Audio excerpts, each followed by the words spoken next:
So today we will be joined by Nicci and Sarah, and we'll be looking into pan-reactivity. So they will discuss 4 patient case studies and how pan-reactivity can present within referrals and the RCI laboratory, and also the techniques used. Okay, without further ado, over to you, Nicci and Sarah. Thank you both. Have I taken control?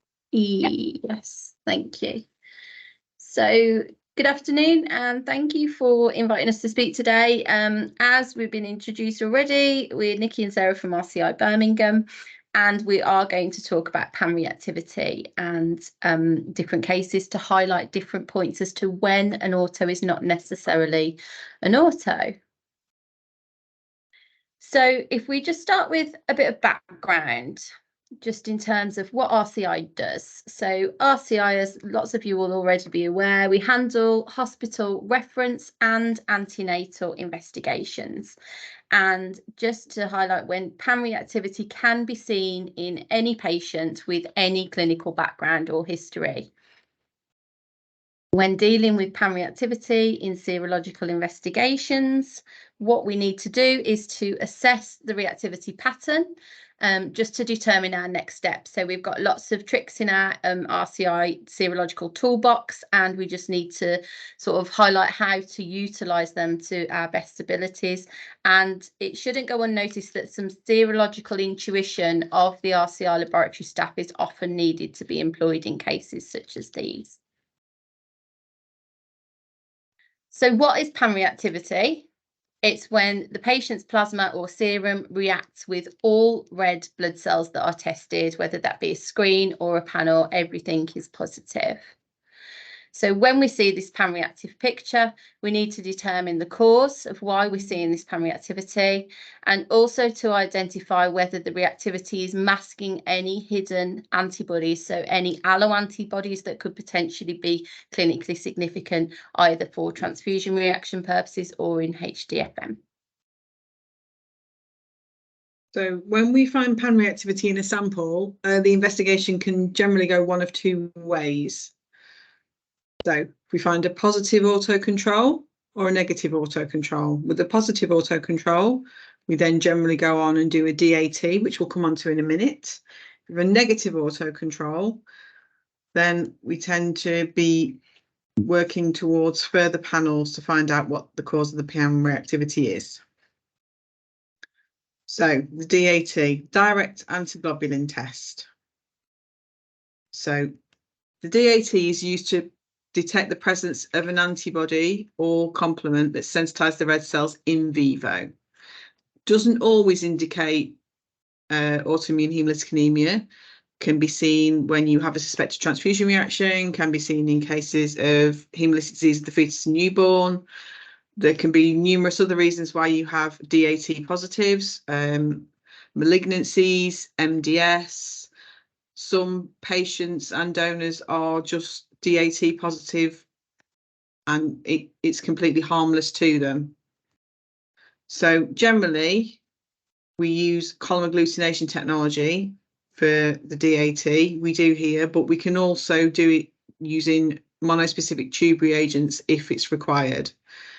So that generally happens if the control well that you can see on that card there comes up positive and we can't remove that non-specific reaction with warm washing, then we'll move to tube reagents to try and do it that way to see if we can get a clearer picture. So evaluating the DAT results. So the DAT will tell you what's coating the red cells, whether that's IgG, IgM, complement. So IgG sometimes indicates there's a warm autoimmune hemolytic anemia there. IgA can be an indicator of autoimmune disorders. IgM, generally there's something cold reacting there, but can also dissociate and just leave complement behind. So it's an indicator of what's going on clinically. The strength of the reactions, how much there is there, that can be an indicator of the disease process too. It can all be put together with other results to confirm the patient's diagnosis. So if we find a DAT positive result and the patient has recently been transfused, it might be indicating there's an alloantibody coating the transfused cells. If the patient's not been recently transfused, it can be an indicator of an autoantibody coating the cells. So we've tried to sort of introduce different causes of pan-reactivity and what we do in terms of looking at the data and what that can mean. So if we just work our way through, we've got 4 different cases. We start with case 1, who's Mr. E. So Mr. E presented, sample was referred. He's a 56-year-old male. He had A&E admission. There was no RCI history that was available on our limbs. Sample was referred for an urgent investigation and a 2-unit cross-match. So initial information that we received from the hospital at referral was that the HB of the patient was currently 72 grams per litre, and it was ascertained that the patient was not actively bleeding at that time. Diagnosis was they were querying lymphoma. The initial testing that was performed in the RCI lab as soon as the sample was booked in, so we performed an ABO and RHD group and then full RH and K phenotyping. That was all performed on our automated IH1000 platform. In addition to the groups and the phenotypes, we also tested antibody investigation using a 10-cell panel that was also on the automated platform, and we tested by biorad IAT and enzyme IAT. So our grouping results, we found that the patient was A, RHD positive, and their full RH and K phenotype was resolved, and they were big C negative and big K negative. So initial biorad panel results, we've got the IAT and the enzyme IAT on the right hand side. We can see that we've got gradings, quite varied gradings, that on the machine, on our automated platform, we grade between a 1 and 4, whereas when we perform manual tests in RCI, we grade on a 1 to 5 scale. So that's just adding a bit of context for cases going forward where we're showing panels. So this was on the automated platform. This was grading between 1 and 4. So we can see that we have got pan-reactive picture. Sorry, let's just scroll back. We can see that we've got a pan-reactive picture and that we've got reactions that are enhanced by enzyme panel. So the auto was positive for this patient. So what does that mean? We need to perform a monospecific DAT. So we do that using our column agglutination technology. And we've got our monospecific cards. We've performed that for the patient, and the results can be seen here that this patient was positive with IgG only. And we've got our negative control well that validates the test. So what are our next steps in terms of what we need to do serologically?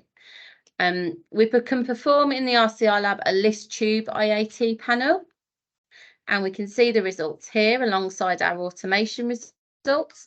So it's a lot clearer in terms of we've still got this pan-reactive picture, but we've actually got all the same grade across all of the cells. We can see that the auto is still a 3+, and we can also see that we've got a valid control as well to validate our test. So what are our next steps? It's helpful to look at the transfusion history. If the patient's been transfused within the last 3 months, then potentially that would send us down the alloabsorption route. Whereas if the patient hasn't been transfused within the last 3 months, and if there is sufficient sample being referred, then we could potentially consider an autoabsorption. So the history that we received from the referrer was that this patient, in this case, was transfused 3 weeks previously. Therefore, we would utilise the alloabsorption technique. So by performing alloabsorption, it enables us to remove autoantibody, and therefore we're able to strip away the auto and detect the presence of any potentially underlying alloantibody specificities. So by doing our alloabsorption technique, we utilise paired enzyme-treated cells with opposing phenotypes. So we have our absorption cells produced by our reagents laboratory in Liverpool, and it means that these reagents are distributed across all of the RCI laboratories. Therefore, all sites are utilising the same batch of cells. This is helpful, especially recently in terms of reprovisioning of work, etc., that we're all working to the same batch numbers. Primarily, in most cases, we utilise the pair of cells that are R1, and r phenotype. However, I appreciate the picture's a little bit blurred, but at the very bottom, we've also got a set of cells that are of R2 phenotype. So we tend to utilise these if the patient that we're testing is of the R2 phenotype, and then we've got some cells that are the closest representation of their phenotype. So this is an infographic that we've utilised from one of our training department slides. When you go on the bits and spits courses, they use this infographic. I think it quite nicely highlights just sort of the process of the alloabsorption procedure. So we can see we've got serial alloabsorptions. We absorb using 2 aliquots of R1 cells and also of the r cells. So we start on the left-hand side with our untreated, our native patient plasma, and then we would incubate them in serial procedure in terms of adding the patient plasma to the R1 cell, incubating at 37 degrees, and then centrifuging that down, and then a second absorption would happen at the same time as we're doing the R1 cells. Then we're also absorbing using the r cells as well. We can potentially consider using more than 2 absorptions if there's a particularly strong expression of autoantibody present in the patient cells. However, our process would be to start with 2 absorptions. We can see at the end of the process, then we've got our absorbed plasmas, which they do tend to look a little bit pink. You have very, very slight hemolysis sort of along the way where you're incubating and then you're centrifuging down your absorption cells. So that's why they tend to be a little bit pink tinged. So this process, it's important to remember that this process will also remove any alloantibodies. So hence we're using cells of known phenotypes. So we need to actually look at the phenotypes of those cells, and that's why we're provided with the phenotypes of the cells here from our reagents laboratory. So once we've performed our alloabsorption, then we panel the alloabsorbed plasma out. So we can see on the right-hand side, we've got panelled versus the R1 plasma, and also with the r plasma. So what we can see from these results is that it looks as though we have removed the autoantibody, and it looks as though we have got a pattern of reactivity with our r cells. So what's that showing us? It's matching the pattern of the big C. So alloabsorption results have shown the presence of a big C in the absorbed plasma. And then just as a recap, the r cells are big C positive. Sorry, the R1 cells are big C positive, apologies, and autoantibody and big C are removed, whereas the r cells are big C negative, and therefore the autoantibody is removed, but the anti-big C remains in the plasma. And that's why we're seeing this pattern of reactivity here. So we're seeing the big C remain on the cells that are negative for the antigen. So what cells do we need to select for cross-matching? If we remember, this sample was referred for an investigation and also a 2-unit cross-match. So we need to select group A. We detected the patient is group A, and we detected that they're group A Rhd positive, but then we also need to select negative for the alloantibody that we've detected, and we would full RH and K match in our RCI laboratory. So that this is the phenotype of the cells that we're selecting for cross-match. So just some follow-up information from the hospital following this episode.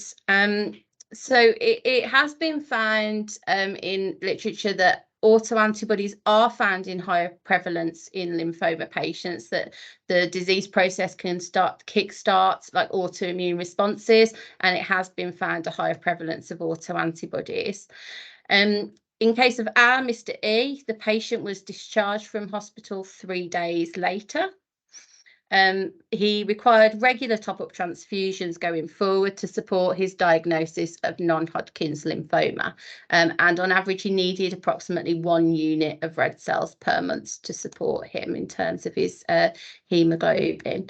So the patient was found to tolerate the units well, with the expected increment each transfusion episode, and that he was also attending regular haematology clinic appointments, and that was monitoring not only his haemoglobin but also his haematinics and bilirubin and all his other haematological parameters being monitored closely by the haematology clinic. So for him, in terms of his disease process and any sort of comorbidities as well, the transfusion threshold of 70 grams per litre was considered, but not only considered in isolation, considered alongside his symptoms and whether he was feeling particularly symptomatic, but that trigger of 70 was utilised as to whether the patient would need a transfusion. So if we move on to case 2. Thank you. So case number 2, Mrs. P. So background to this case, this lady was a 44-year-old female surgical patient, and we had a pre-op sample referred 3 days prior to surgery. There was no recent transfusion history given, and as we've covered before in the previous case, the initial testing performed was the ABO and the D group, RH and K phenotyping, and antibody investigation by Biorad IAT and enzyme IAT using our automated platform. So for grouping results, this patient grouped as a group O, D positive, and for their RH typings, they grouped as little c negative, big E negative, and K negative. So most likely are an R1, big K neg. So my apologies. So initial results. So again, we've got what looks like a pan-react. That's Mr. E. My apologies. 1 second.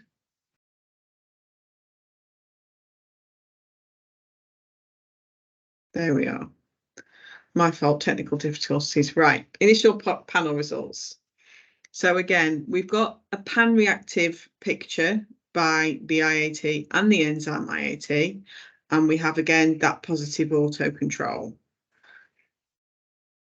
We've got a little bit of variability in the IAT, but the enzyme IAT is uniform according to the automation. So we've got an auto positive. So the next step for us is to perform a DAT.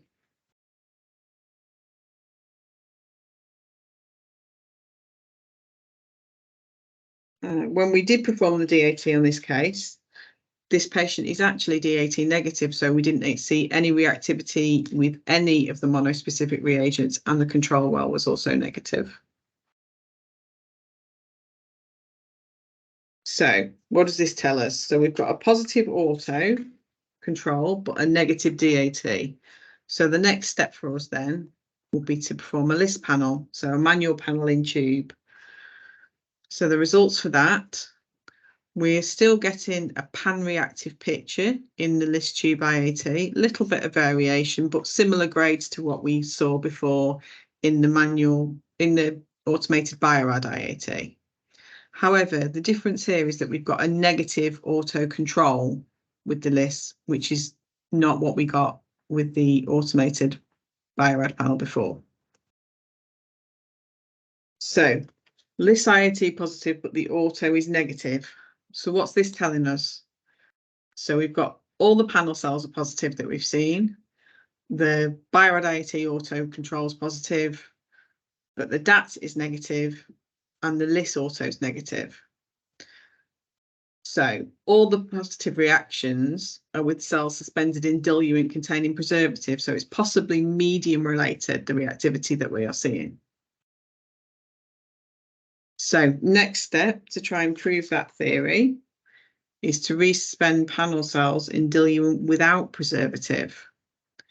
So if you look at the column on the far right, then what we've done is we've done a manual Biorad IAT with cells resuspended in diluent without preservative. And as you can see, all those reactions are negative and the auto is negative too.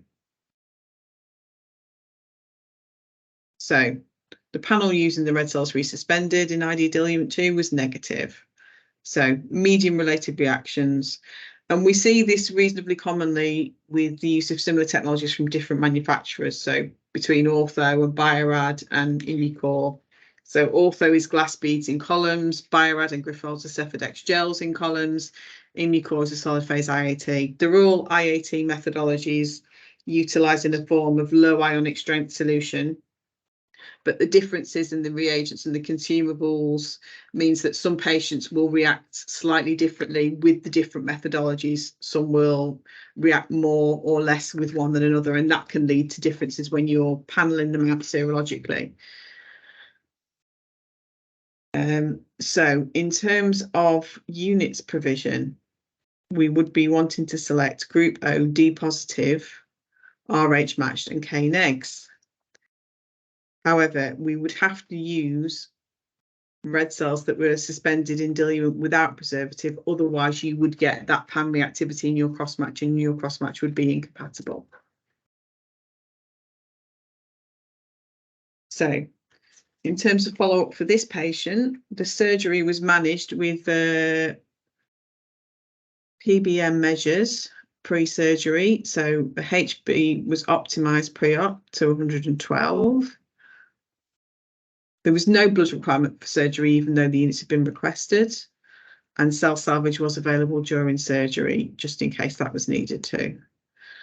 And a note was put on the hospital limbs that this patient wasn't a candidate for electronic issue. They would need to be serologically cross-matched, and if any reactivity was observed, it would be to be referred to RCI and NHSBT. Thank you, Sarah. So moving on to case 3, we've got Ms. N. So this was a 64-year-old female patient referred, another pre-op sample, this time for hip surgery, referred to the RCI laboratory for antibody investigation and for cross-match. So again, the initial testing that was performed at the RCI lab, ABO and RHD grouping, RH and K phenotyping, and again, the IAT and enzyme IAT full 10-cell panels used in the automated techniques. So the grouping results for this patient, we grouped the patient as group O, RHD negative, and from the results of the RH and K phenotype, it looked as though the patient was r, big K negative. So results of the initial Biorad and Biorad enzyme IAT panels, we've got another pan-reactive picture.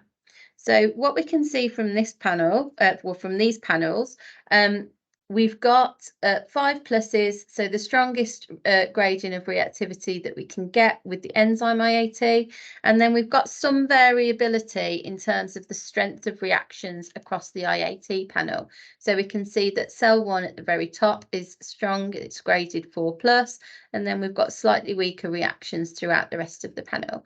The interesting thing to note on this panel is the auto. So although the auto is testing positive, it is very, very weak in nature. So auto is positive, albeit weakly. So we still need to perform our monospecific DAT. We performed the DAT card, and then we've got the results of the test here that the patient's cells are very weakly coated with IgG. There's no other coating. Again, we've got our negative control, which validates our test. So our next steps in terms of this investigation, we perform a list tube IAT technique. We've got the results here. We can see from the far right column, we've got some variability again in terms of the strength. So we've got we've got a 4, we've got some 3s, and we've got some 2s dotted across the panel. So what do we need to do next? So our list, as we've just said, it is positive, but there is some variability in terms of reaction strength. So this can give us some clues in the RCI lab as to what to do next and what we're potentially thinking is going on with the sample. So what's it telling us? Panel cells are positive in IAT and enzyme IAT on the automation, and they're reacting with very little variation. However, when we panel by list tube IAT, we're showing positivity, but there is much more variation in terms of the reactivity pattern. So although all cells are positive, the reactivity is not shown to be uniform from the testing so far. So it may not be an autoantibody, and we can gauge this from looking again at the strength of the patient's autocontrol and also the strength of the monospecific DAT, that there may still be autoantibody at play, but it's very, very weak. So at the moment, we're a bit unclear. We've done some tests that have sort of helped our trail of thought, but we need to consider what further testing is needed.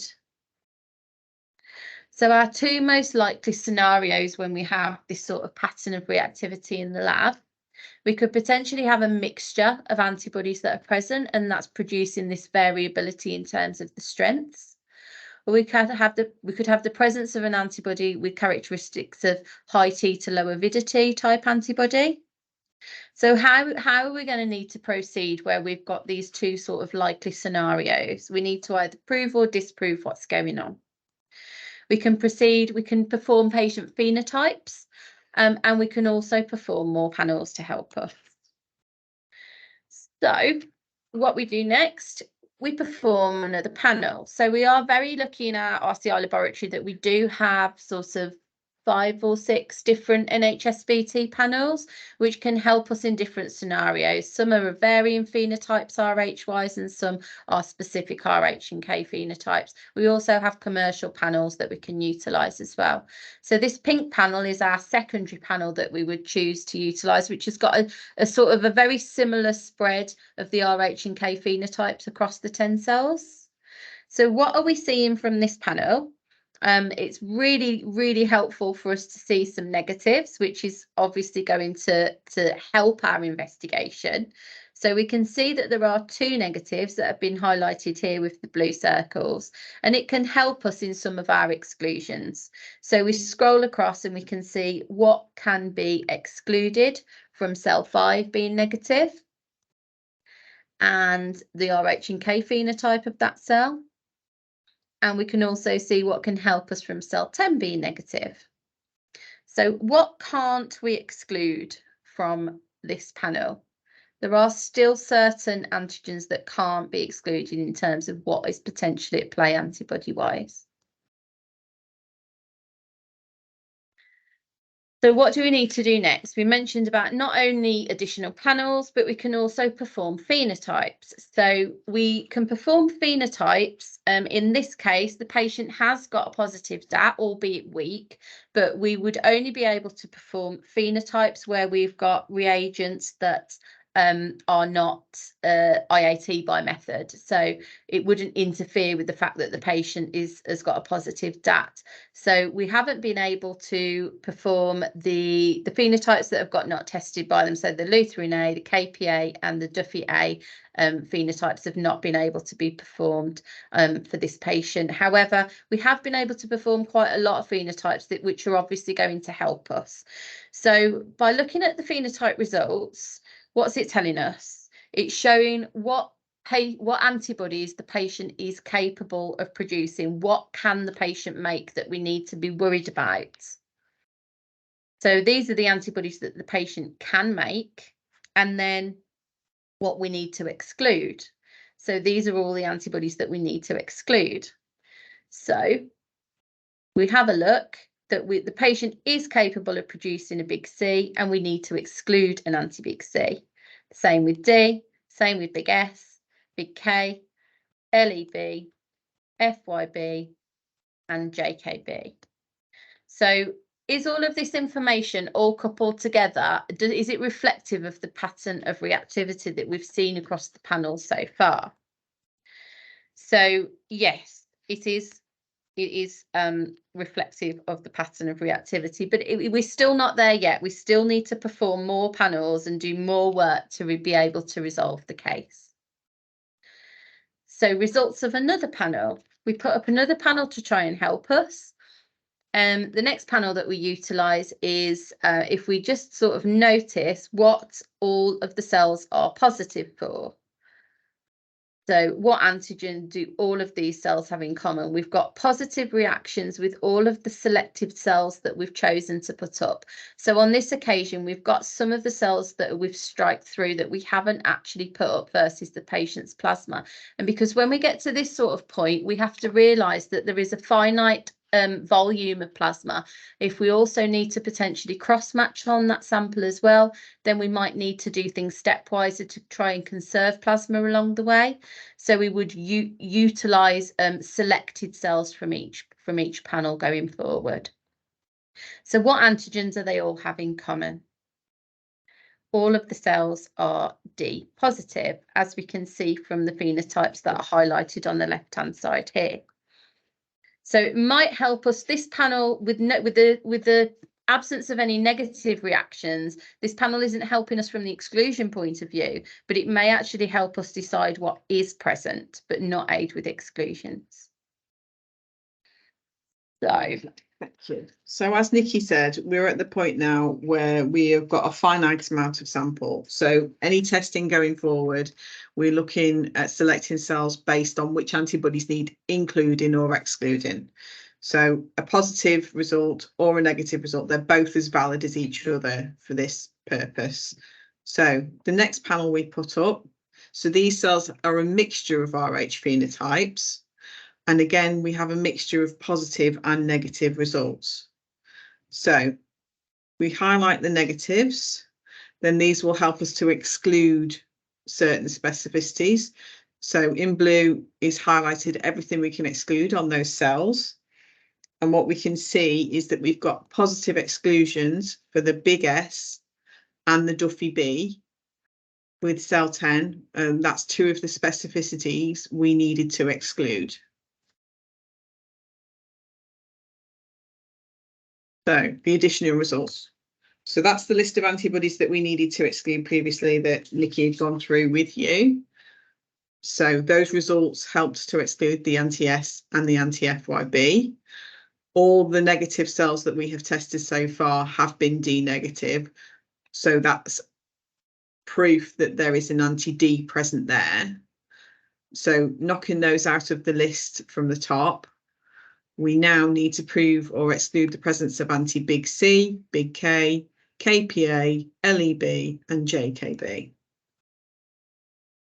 So again, further cells, further testing. So at this point, we are selecting cells that are positive for only one of those specificities on each cell. So say we wanted to exclude big C, we'd find a cell that was positive for big C, but then there would be negative for the K, the KPA, the LEB, the JKB, the D, and anything else we thought might be present. So again, we've got a mixture of positive and negative reactions. And if we go down the cells, this is what we need to exclude or prove. So for the first cell, we can see that's D positive, big C negative, Lewis B negative, JKB negative. It's also K neg and KPA neg. So that is proving the presence of the anti-D with that positive reaction. Next one, big C positive, but negative for everything else. And it's proving the presence of the big C. So cell 7, negative for everything that we think might be there. And also is that cell is positive for big K. So that's a positive exclusion of anti-K. Next cell, so we've got that cell is positive for Lewis B, but negative for everything else. So that's a positive inclusion for the anti-LEB. Positive exclusion for the JKB for the next cell. And then the last cell there is negative for everything and it's positive for KPA. So that's a positive exclusion of KPA. So we've managed to prove that the patient has anti-D plus C plus JKB plus LEB.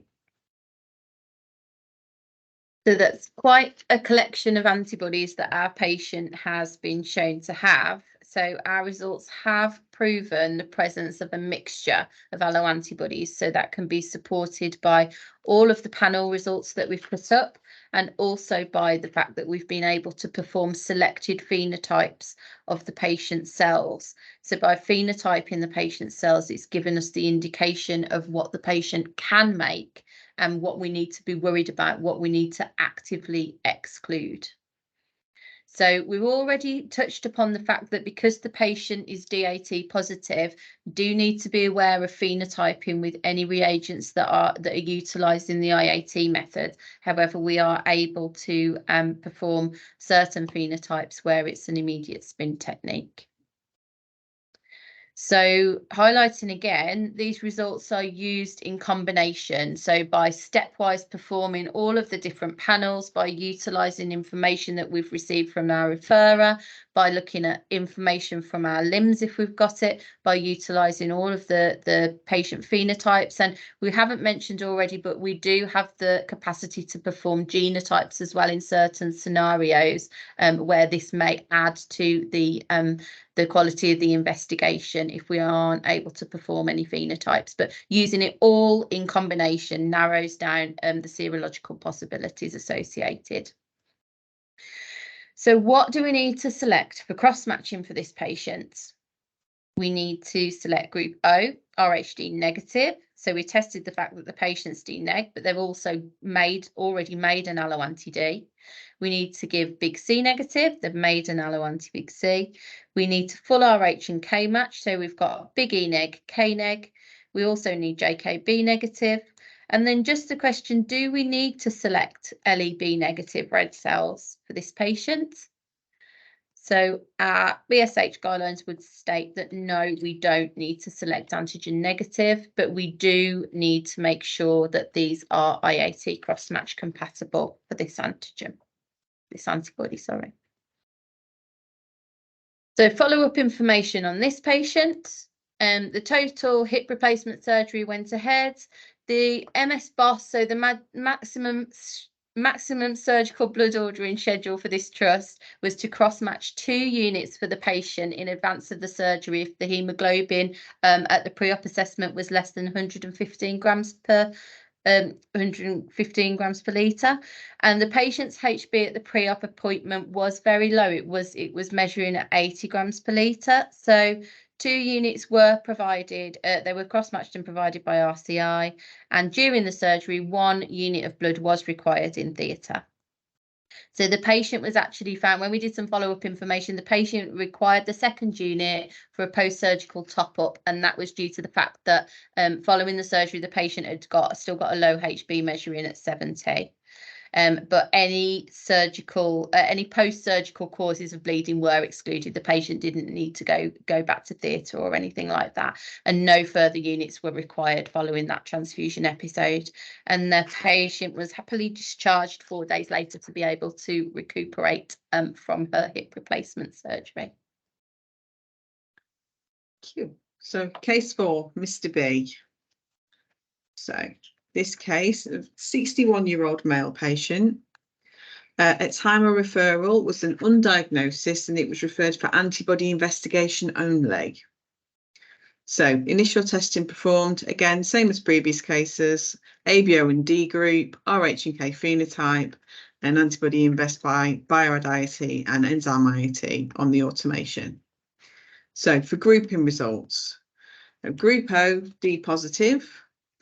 When it comes to the RH, we have mixed field reactivity observed in the RH and K, so no phenotypes were assigned.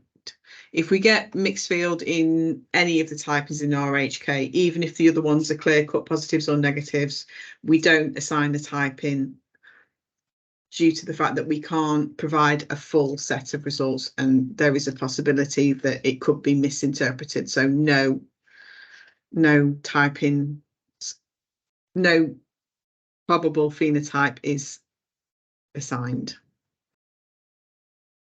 So the initial biorad results for this case, again, we've got a pan-reactive picture by the biorad IAT and the enzyme IAT, uniform strength, reasonably strong. We've got an auto positive, but it's significantly weaker than what we're seeing in the panel. So auto positive, so we perform the DAT. And the DAT card results were negative. So there's no trace of anything on this patient's red cells, and the control was also negative. So next steps, as you might have already guessed, we will perform a list IAT to see what the reactivity looks like in tube. So again, we've got a uniform pattern. It is significantly weaker in tube, but it is still uniform, and the auto is still slightly positive. So what do these results tell us? So panel cells are uniformly positive by each technique. Both the Biomedical IAT auto is positive and the list IAT auto is positive, but it's DAP negative. So you've got positive reactions with cells suspended in diluent containing preservative and diluent without preservative. So we're not looking at something medium related like in one of the previous cases. So what do we do next?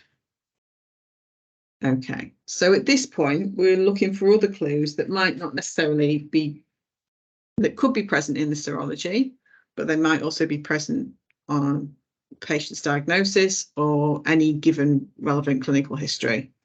So in terms of the serology, your main clue is that the uniformity of reaction suggests that there is just a single specificity there, whatever is causing that reactivity. It doesn't look like a mix or a variety. In terms of diagnosis, we had no diagnosis or history provided at the time of the request. So at this point, we contact the hospital, and any piece of information that a user can give us is invaluable, no matter how big, no how small, no however irrelevant it might seem. So contacted the hospital. The patient still didn't have a confirmed diagnosis, but what they could tell us that the patient was booked into the haematology and oncology clinic. They had no relevant clinical history or transfusion history on their trust limb system, but they could tell us that the patient was on corticosteroids and lenalidomide. So lenalidomide is an immunomodulator.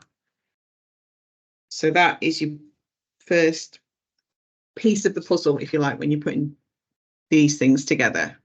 So looking at everything together rather than in bits of isolation, that informs what we do next. So the patient's booked into a haematology oncology clinic. There's evidence that the patient's been recently transfused because we've got mixed field reactivity seen in your Rh and K phenotyping. The uniformity of the reactions suggests there is a single specificity of antibody there, and the patient is on an immunomodulator drug. This drug happens to be used in triple therapy treatment for multiple myelomas. Putting all this together suggests that the patient might have received monoclonal antibody therapy.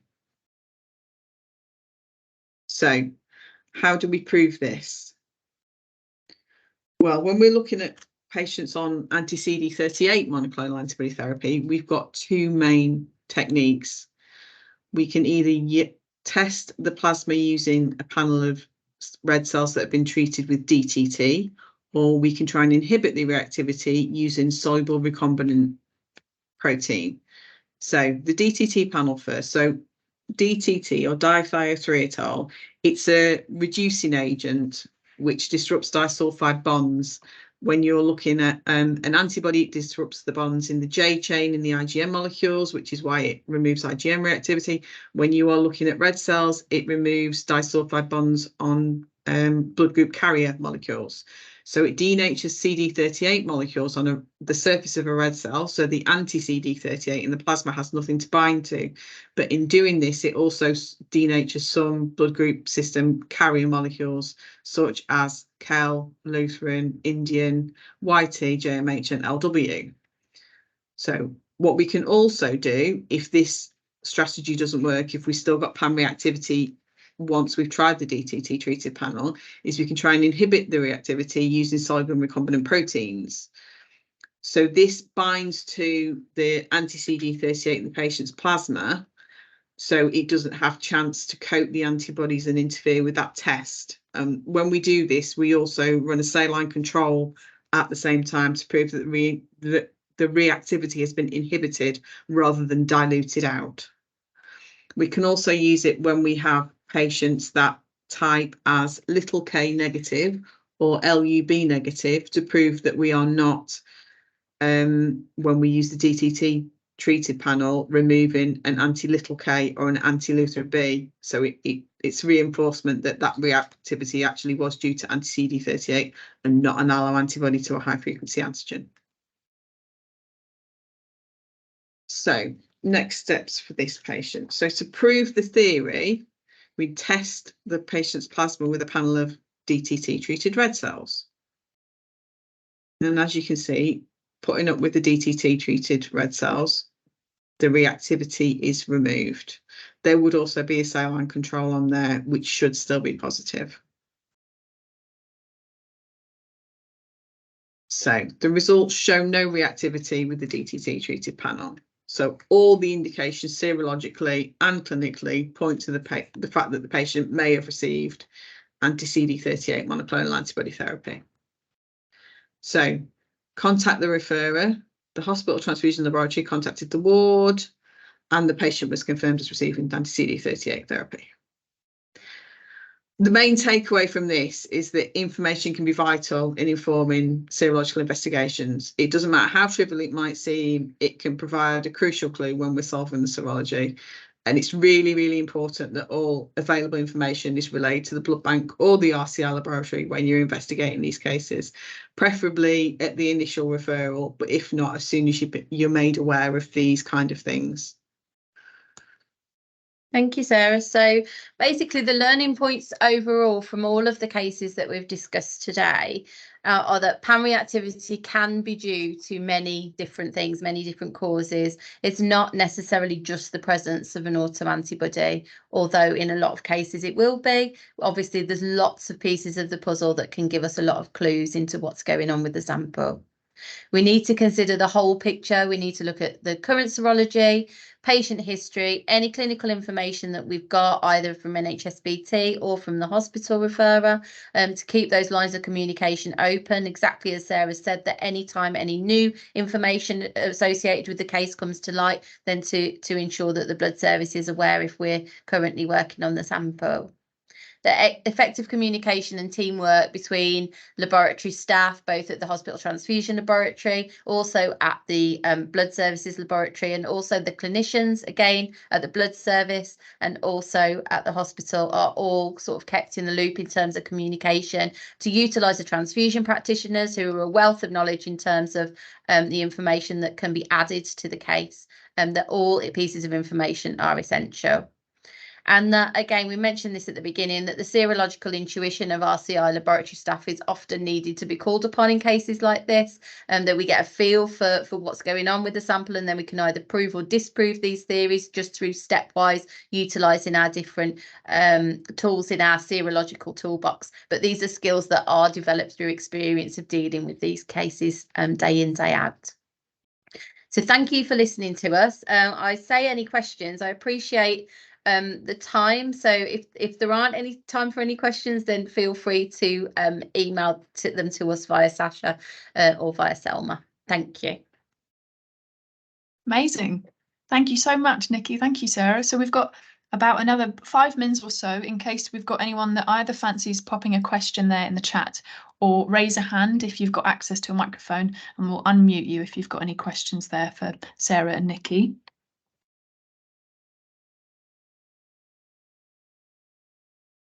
So I can see a question says, if the patient has hemolysis after transfusion and the patient has pan-reactivity due to drug autoimmune hemolytic anemia, which blood should be given to the patient?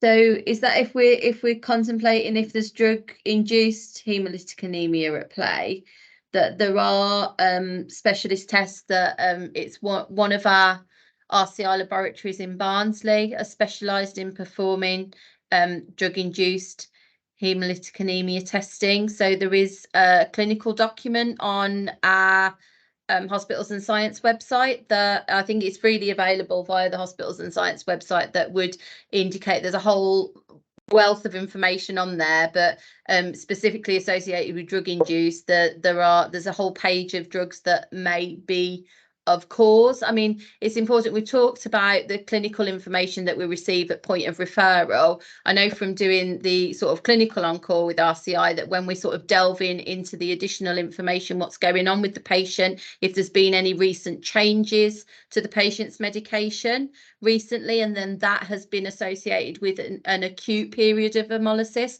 that can often give us clues in terms of to sort of which way to gear our testing. Was there anything you wanted to add? I mean, other than obviously if you've got hemolysis, you'd want to do a full workup serologically as well as the drug-induced investigation as well, to make sure there wasn't another reason for Definitely. it. And then it would all have to be looked at in conjunction, probably with one of the consultant haematologists, just to work out what the best way to go was. Yeah, and it would definitely be an indication as to like the urgency of the referral as well. So if there was an urgent need for the patient to have blood, then we're working with the information we've got at the time. And obviously no patient should die from lack of blood. If we're working on a complex serological picture but the patient requires blood urgently, then there's plan B that's always discussed with the hospital transfusion laboratory, and we're just sort of keeping everybody in the picture from the clinical side and also the laboratory side as well. But I'd definitely check out the document that is on the Hospitals and Science website that we utilise as well. Okay, just going up to the next one. For case 4 with the dual population with the RH pheno, I know you said you wouldn't give an RH phenotype, but could you use the clear negatives to exclude alloantibodies? The clear negatives in your RH phenotype would be an indicator that the patient could make those antibodies, so you would actively want to exclude those on your panel results.